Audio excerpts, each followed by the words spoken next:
Hello, we're live again and, in this impromptu interview. I'm delighted to be joined by Rojin and Michael from Always Wear Red. How are you doing? Hello. Yeah, perfect. Very well. Good morning. We're live from Weatherspoons. Weatherspoons, the Five Swans Weatherspoons in Newcastle, which Yeah. I keep saying you've only chosen that because of the red wall. It's Yeah. very on brand, but everything that you do is on brand. So do you want to? Some of you watching this will be familiar with who Michael is from Always Wear Red and Angel Fish and other shenanigans that he's been doing. But you want to say what you're doing now because you're kind of relaunching Always Wear Red. Yeah, I mean, everything we did for 4 years-ish has been archived. So we're just concentrating on hand-knitted jumpers, scarves, and half scarves. Half scarves. What's a half scarf? Can you guess what a half scarf is? A short scarf? I don't know. Yeah. There you go. That's it. Simpler is very often better. So we're doing jumpers, scarves, and half scarves. It's all right. Yeah, I like it. They're 2 meters long, you see. They're 2 meters long, the scarves, so they're massive. Uh-huh. And they're heavy. So we're doing littler scarves. But I thought half scarf was a better name than little scarf. Uh-huh. Half scarf. Okay, I'm just thinking. I've forgotten his name. What's the guy that what's the guy that's singing? Brian Ferry. You know Brian Ferry? Yes. The singer Brian Ferry. Yeah, he did do a song called Half Scarf. No, but he might like to do one because apparently Brian Ferry's a very stylish man, Yes. a bit of a heartthrob, very very stylish man. But whenever he buys a tie, he gets it altered so that it fits perfectly above the belt line. So Brian Ferry, is he from the Northeast? Am I getting this right? Yeah, yeah. So maybe Brian Ferry would like to wear a half scarf. I'll have to speak. Do you know? Is he a friend of yours? No. Well, there's a rumor that one of my best mates is his illegitimate son, but we'll not go into that. But anyway. Well, you've said it now, and we're live. The only time my path has crossed with Brian Ferry is when, in the old agency that I had, we did some work for Sage, and we asked some famous people, Van Morrison, Jamie Cullum, etc., to help us. They said yes. Brian Ferry said no. Miserable bugger. Yeah. And he's from the Northeast, which is where what the Sage is, as we know. Yeah. So he's Gateshead. Yeah. I like him though. He's all right, isn't he? I think he is renowned as being a bit of a grumpy guy, but he was grumpy with us. Might be worth asking if he wants a half scarf. If he wants a half scarf, well, I'll ask him. How long are we chatting for? It's like 3 hours or something. 20 minutes? I don't know. Okay. So why are you relaunching? What's different?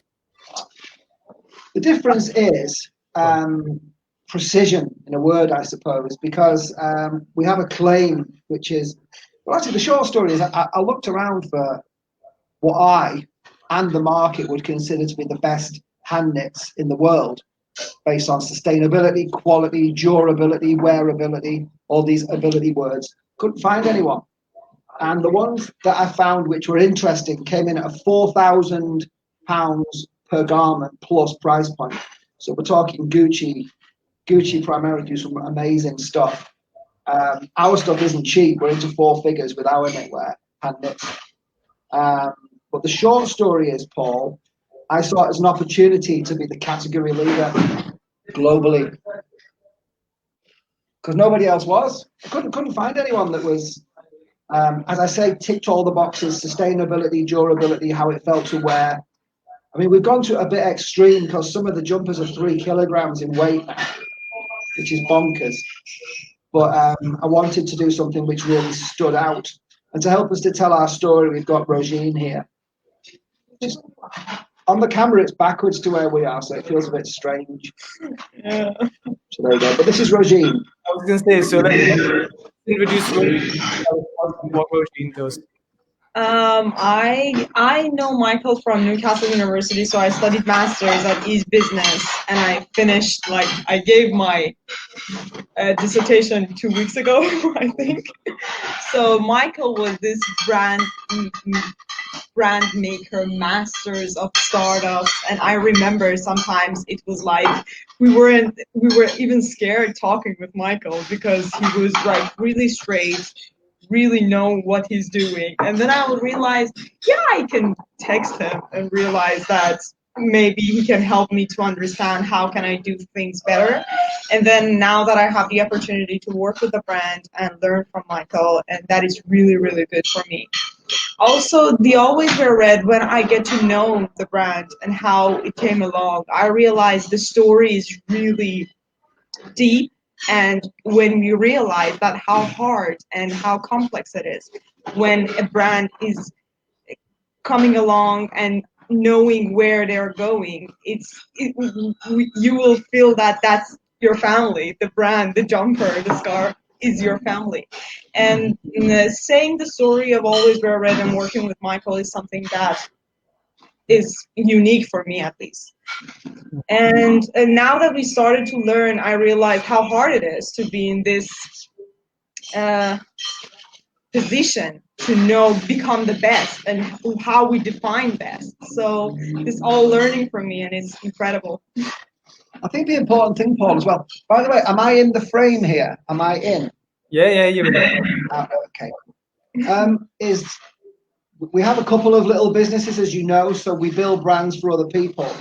Mm-hmm. And at the same time as being quite brave with what we're doing with Always Wear Red, we're working with Sub 10, for example. You know Peter across at Sub 10. Mm-hmm. So we're helping Peter to relaunch soon, within a month actually, probably, with a brand new approach to his branding position. It's very brave and quite daring what he's doing, because the work's amazing. But I mean, Peter won't mind me saying this, but the way it was presented was okay, but not truly eye-catching. It was hard for them to get noticed, remembered, and chosen in a very noisy space, digital learning. So my point is, going back to Rojin, if things go how I want them to go over the next year or two, Rojin will be helping to build the Always Wear Red brand, and we'll learn from each other, plus working across in our angelfish business and the Michael business, the brand building business, to help other people build theirs, and we'll all kind of learn from each other. Not many companies, maybe only half a dozen. And Lisa and Angelfish is working with 12 businesses at the moment, largely e-commerce and social media marketing, but we're much more on the brand building side and storytelling, Rojin and I. In a nutshell, we're helping brands to find and tell their story, but we're doing it with our own businesses as well, which I think's a good discipline to have, because it takes you way beyond theory, because you're actually investing a lot of money, many tens of thousands of pounds into six figures actually on creating something that makes sense. So it's tricky, but it's good. And the reason it's Rojin is because she just never left me alone, just hassling and waffling on and texting, just really, I'm being silly, of course. What I really mean is very focused and driven and determined and very brave in her own ideas. So Rojin was the one of all the master's students that, for me, there were some great people, by the way, but Rojin was the one who we got along, and we're doing okay. She's been very generous and helpful to me and to the brands that we're trying to build. Thank you so much. I'm so happy now. It's true. So today is meant to be Inspiration Day. So do you want to talk a little bit about how, well, a couple of things, where you both get your inspiration from for Always Wear Red, but also how you're hoping to inspire people with the brand? Or is that something that you want to do with the brand? Yeah, definitely. I mean, I'll answer quickly, and then we'll see what Rojin thinks, perhaps. But for me, the way I used to build businesses, because I've been building my first business, I was 30 and I'm 52 now, was my first proper business was 30. I kind of started from where I was and moved forwards. Now I do it the other way around. I set a destination. So if this is Inspiration Day, I choose a truly inspirational destination to aim for. So when I talk about creating the best hand knits in the world, I mean I want to create the best hand knits in the world. That's it. And the reason why I want to do that is because someone has to. And if it's not me, it's going to be somebody else. And I don't want it to be somebody else. Mm-hmm. And the other thing on the subject of inspiration is big fly. Is with the Michael brand, I'm really interested in, I suppose the term I use is building braver brands, because I think that most businesses are very, very boring. And the reason is because the first steps, I think, into business is to really understand market and orientation, and what's going on, and context, and definitely understand who you're trying to compete with and beat. But then most people, when they get into business, having understood the environment, they stop and they don't think further. So, Paul, you're far too young to remember. Well, you're not actually. Phileas Fogg. Mm-hmm.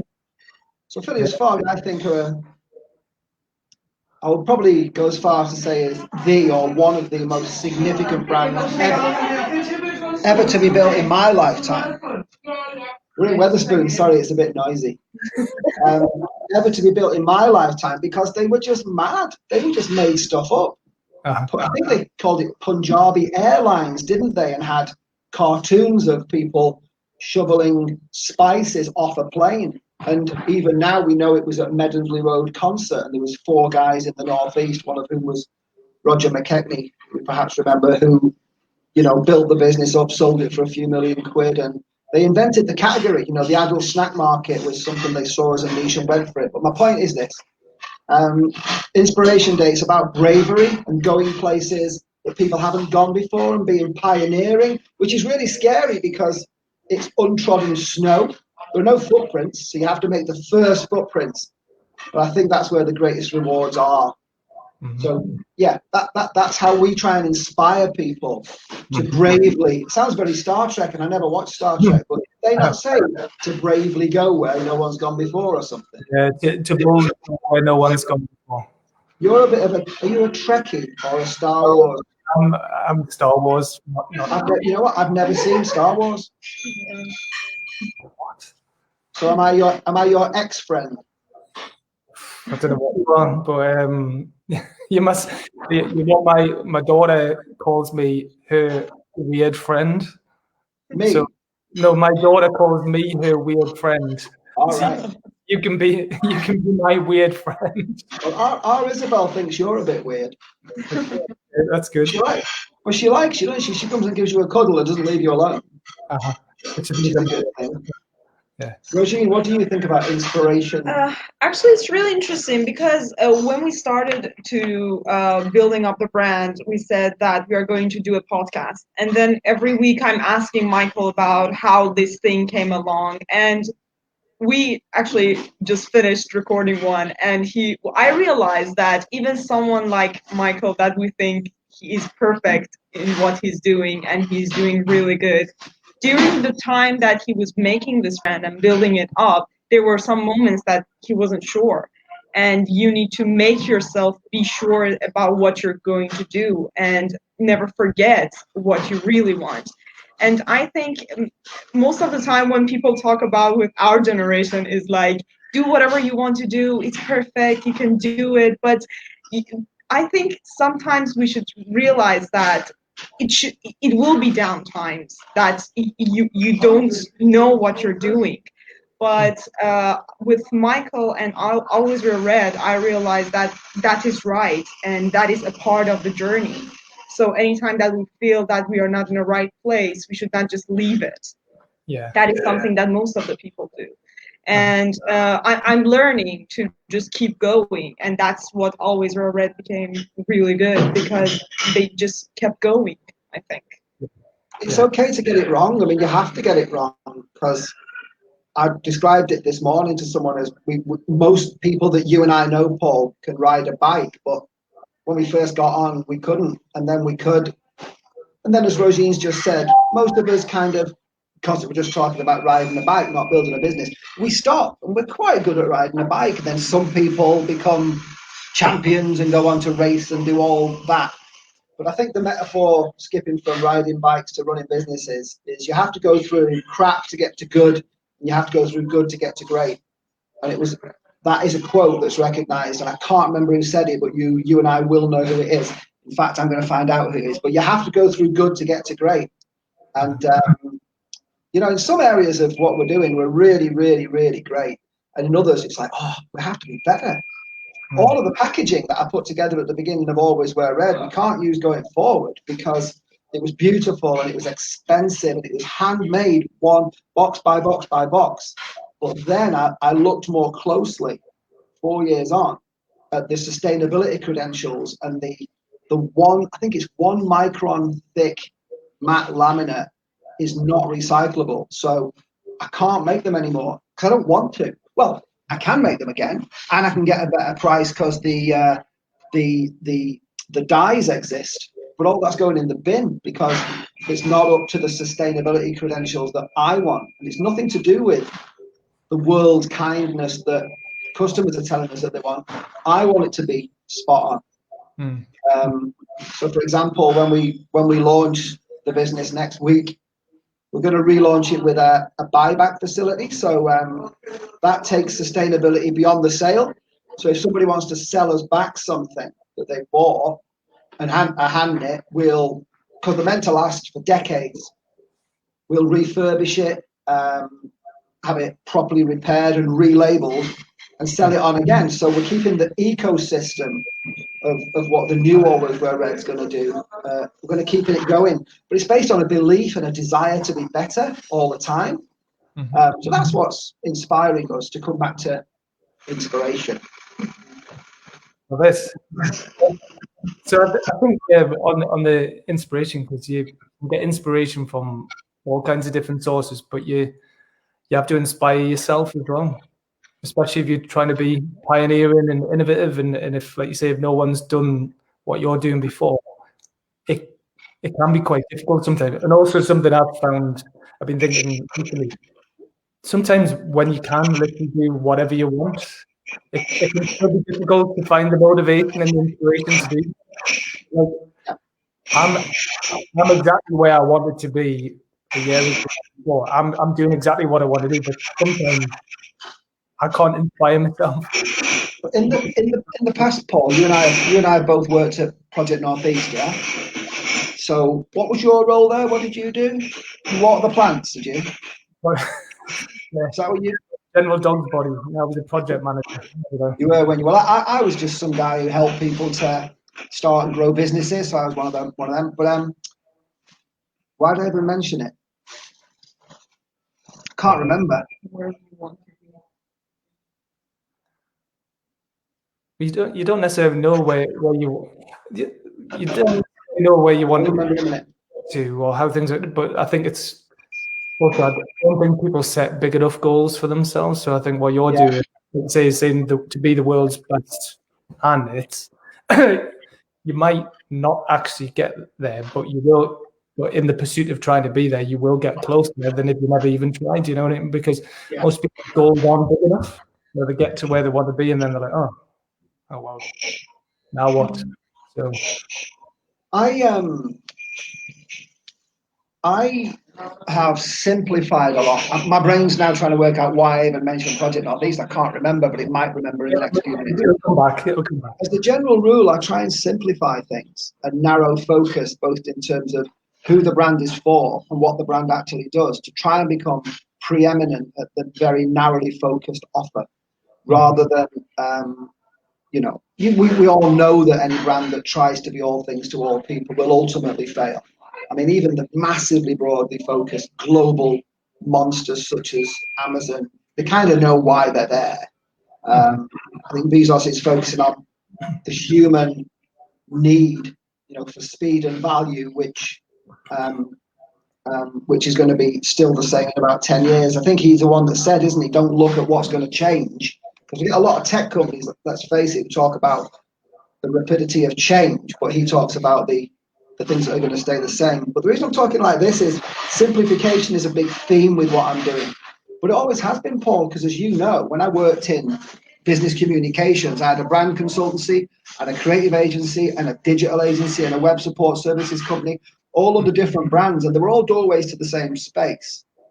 So on the subject of inspiration, which is your theme today, the thing that inspired me, even though I didn't use the term at the time, was doing one thing well, just doing one thing really well, and being confident enough just to focus on that one thing, and turn some business away. You know, if it's not what you're really, really good at, because as a general rule, the specialist will beat the generalist.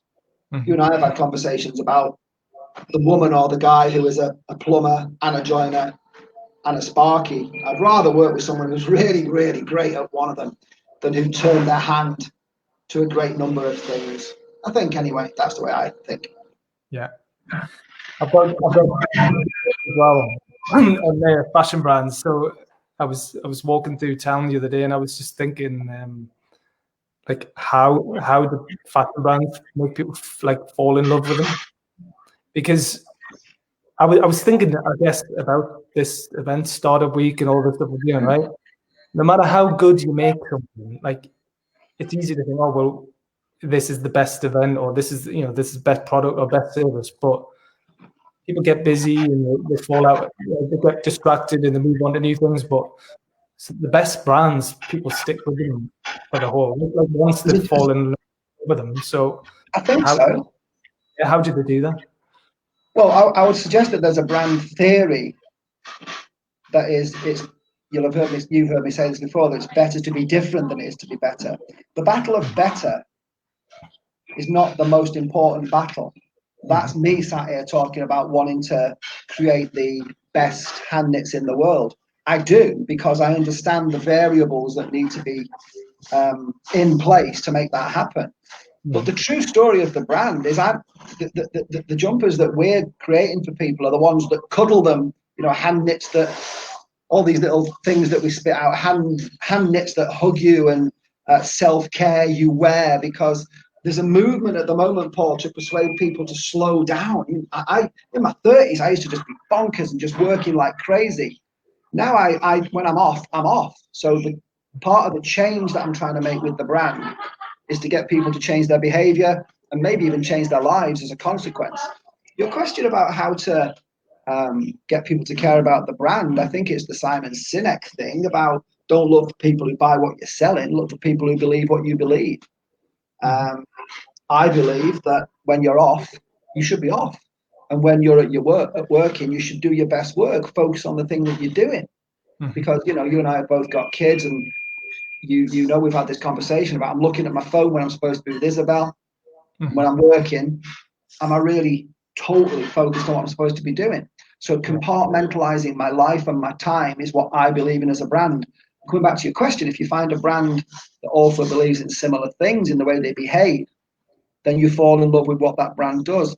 And we know that there are many millions of people who want the next thing that Apple are going to do, no matter what the product is, no matter what the category is, no matter what it costs to a degree. They want the Apple thing because of how Apple thinks.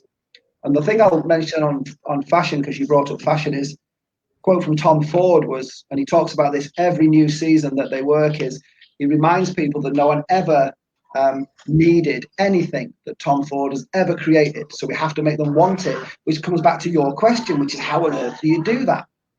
And in the early days with Tom Ford, it was because of him as a man and how he felt, and I want to be like him, so it was aspirational. But then it was the sleekness of the design and the fact that he sat right next to luxury in a category called super premium, because super premium is more about sleekness. But now I'm waffling about all the boring stuff that goes on behind it. But luxury brands like Gucci behave different to super premium brands like Tom Ford. And if we think about it, Gucci will talk about provenance. Tom Ford will talk about sleekness and the performance of the material. You don't hear Gucci talking much about that, because Gucci are like Louis Vuitton and they'll talk about history. But once we understand the science of how these brands position themselves, you will appeal to someone who loves this as opposed to that. And Tom Ford appeals to a slightly younger audience generally than the luxury brands such as Gucci, etc. But this is only the theory behind it, but it's real. And it's how brands are built. But it takes time and it takes consistency as well. It's hard work. So Rojin, your job is to try and capture all of this thing, because Yeah. obviously I've known Michael for a good few years now. Like, he's got so many great ideas, and like the way he thinks, and I think that's so that people don't just look at the products if they know all the thinking that goes behind the products, and all the care and all, and that's the story, isn't it? That's what you got. Yeah, actually, it was really interesting for me because it was the first time that I'm actually working for a clothing brand. And when he started talking about how this thing came along and how hard it was on the road, and he said, like, in Valentine's 2015, I'm going to make this brand in Valentine's 2016. I thought, like, he really wanted to do it. So I thought saying these stories, and when Michael starts talking about old times, it's really interesting for me as well, because I can compare it to my life. And I think that what can change if someone hears these stories, because it's just not about a brand, it's not about a jumper, it's about the way that people think to make a brand happen. So the way that a person think that I'm going to be the best, or I'm going to do whatever, and they actually do it, is really important, not just talking about it. So we are just saying the story and capturing Michael's experience, and I think that is perfect. That is really great, and that can present the brand really, really good. Yeah. I think I've said this thing before. I think a lot of people talk themselves out of doing things. I think what Michael's really good at is talking himself into doing things. Yeah. So he starts talking about it, and once he verbalizes it and talks about it, then he we all have to do it a bit. He convinces himself he's good at it, and then he does do it. But so yeah, I think maybe wearing the always wear red clothing, the hand knits, can make you feel a bit more empowered and kind of relief. Yeah, actually, especially in this situation, that we realize we are not spending that much time for ourselves with the current situation that is going on and happening. I think people now realizing that we actually should spend time for ourselves, and I think the most important message that we can say to the world with this brand is that, and actually the times that we are doing nothing is really important, and feel really good about it. And I think the Marmite thing is important, the Marmite thing, in that we know we're not for everyone, and it doesn't matter, because some of our knitwear is 4 figures, it's over £1,000. I'm totally comfortable with that. We can make about 300 a year in 2022. In 2021, it's going to be 150 to 300. We're not really sure, but if we run out of capacity, we can't make any more. So 7 billion people in the world. We're not after everybody. We're after a certain type of person who, a phrase that we're using a lot, who, on the subject of the problems that's caused by the fashion industry, they no longer want to be part of the problem. I'm part of the problem, because my loft's full of clothes, and I'll buy from people who I don't know where the stuff was made. And how many times you have to wash it. With our stuff, you don't ever have to wash it because of what it's made of. If you want to wash it, we actually give you the stuff to wash it with, which is eco-friendly. Wash it once a year if you want. But it's a way of being, it's a way of wearing clothes, because we don't wear 80-something% of our clothes with any regularity. So it's these funny little stories, and if someone buys into it, they buy the stuff, and if they don't, they don't, and it's fine. The reason I mentioned Marmite is because if you and I were selling Marmite, Paul, we can either go after the people who like Marmite, or spend our time trying to convert people who don't like it to like it. I think it's better largely to go for people who like Marmite, and occasionally run a campaign which tries to convert and expand. But there are people who really love what we do. And by the way, I'll just mention this quickly because I know you've got to go. If Always Wear Red changes the way people think about clothing and they don't buy our stuff, and I do mean this, it's fine, because they've thought a little bit about doing this as opposed to that. And maybe one day they'll buy our stuff. But we've already, without sounding weird or arrogant, to be frank, we've already won, because I do believe we're creating the best hand knits that can possibly be made. And if someone, by the way, chips away at us and goes, you missed this bit, we fill that gap and we just keep going. We'd be annoyed, of course, because we want to be the best, but we just keep going. That's good for us. It's good to mix it up though, because Always Red is one thing we do. Rojin and I work on other projects together, so it's not the only thing we're doing. Yeah. But when we're on it, we're on it. Awesome. So you're saying the new website's going live. Is that this week or next week? Did you say? Well, it's within a week, because the photography of the product, the newest product, was on Friday, was it? Thursday, but the end of last week. That's coming back Tuesday, Wednesday, and then the website will go live, to answer your question, probably next weekend.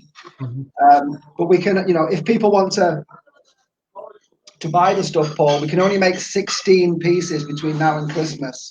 16 jumpers and maybe 12 jumpers, I think, and 16 scarves. I'm not quite sure, but the capacity is what it is.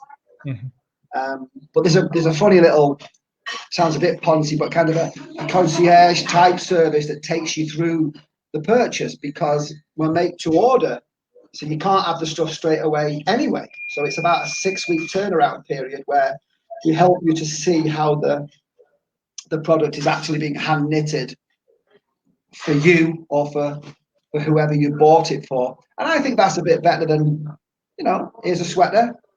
Okay, cool. But we've got this thing where here's an experience over 6 weeks of something being created and signed and hand numbered in the order it's made. It's good fun. I like it. Yeah. Best thing. People can go on the website. Obviously, there is still a website now, but the new one won't go live. There is. I mean, Always Red around. It is, yeah. So for 4 or 5 years, Paul, as you know, we've got these archived limited edition products which are going to get less and less and less and then disappear. Yeah. And for some reason, there's a bit of a spike in US sales at the moment. America are buying bits and bobs from the archive, and I'm not really sure why. I perhaps should know, but Rojin will work it out. But we're trying to work that out. But to answer your question, from about a week from now, there's the opportunity to have a look at the hand knits and take it from there. Okay. And you've got a new relaunched Instagram, is that right?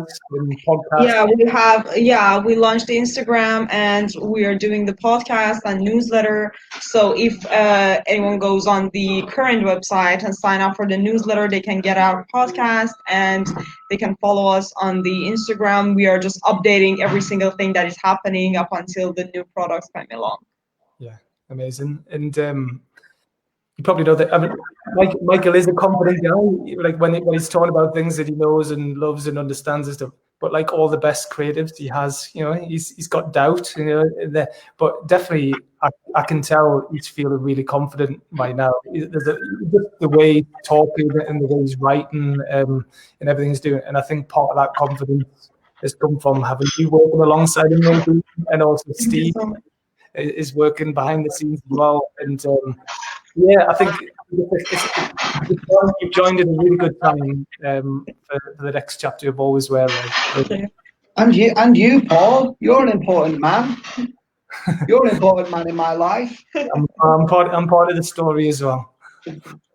All right, okay, I'll let you get back to your coffee or your pints or whatever you're having. All right. Okay.